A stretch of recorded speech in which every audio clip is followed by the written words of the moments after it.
मुन्ने ने डूबने वाले आदमी से पूछा, तू कौन है?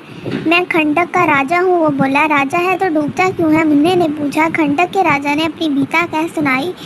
मुन्नू उसकी कहानी सुनकर बहुत हंसा। बोला, जिंदा होकर मर्दों से डरता है, तो कैसा राजा है? राजा बोला, वो मुर्दा नहीं है, एक खौफनाक भूत है। मन्नू बोला, मुझे अपने किले में ले चल, मैं तेरी भूत को भगा दूंगा। राजा ने मना किया, तो तूने मेरी जान बचाई है, तो उसके बदले में तेरी जान कैसे ले लूं? और तो अभी सिर्फ 8 साल का बच्चा है, और वो किले का भूत बहुत बड़ा और खौफनाक है। अब तक हज़ारों सिपाहियों और बड़े बड़े आमलों के सर काट चुका है। राजा ने मुन्नू को बहुत समझाया, मगर मुन्नू एक ना माना। आखिरकार राजा से अपने साथ ले जाने पर तैयार हो गया। मुन्नू ने भेड़ बकरियों के गले को हाँका और उन्हें अपने गांव में ले गया। राजा घोड़े पर सवार उसके पीछे पीछे आ रहा था। जब मुन्नू घर पहुंचा और उसने घर वालों पर अपना इरादा जाहिर किया, तो घर के सब लोग रोने लगे और उसके पांव पड़कर मिन समारत करने लगे और उसे किले में जाने से मना करने लगे। मगर मिन्नू की माँ ने अपने बेटे के सर पर हाथ फेरा और बोली, तुझे देने के लिए मेरे पास कुछ नहीं है, सिर्फ एक सुई है। इस सुई से मैं ज़िंदगी भर गरीबी के फटे चितड़े सीती रही हूँ। मुसीबत के वक्त हमेशा ये सुई मेरे काम आई है, इसलिए ये सुई मैं तुझे देती हूँ। मुझे मालूम नहीं कि ये सुई तेरी कैसे मदद कर सकेगी। मुन्नू के बाप ने अपने बेटे को एक खिलौना दिया। ये गोल सर वाला काठ का लड़का था, जिसके पाँव में लकड़ी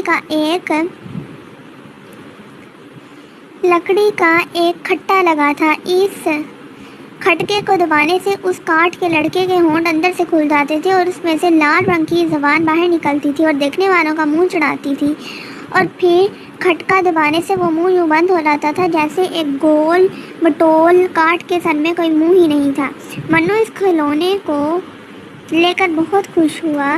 उसके बाप ने सर खुजाकर कहा, इसे मैंने तेरे लिए बनाया था, ले जा। को मेरी समझ में नहीं आता कि ये काठ का सर तेरी मदद कैसे करेगा।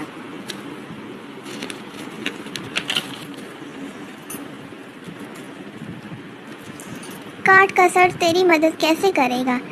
छोटी बहन ने अपनी ओढ़नी के कोने को फाड़कर उसमें बहुत से जुगनू जंगल की झाड़ियों से पकड़कर इकट्ठे करके बांध दिए थे। उसने जुगनों से भरा हुआ कपड़े का ये टुकड़ा भाई की कलाई पर बांध दिया और बोली, मेरे पास तो कुछ भी नहीं, बस ये जुगनू है।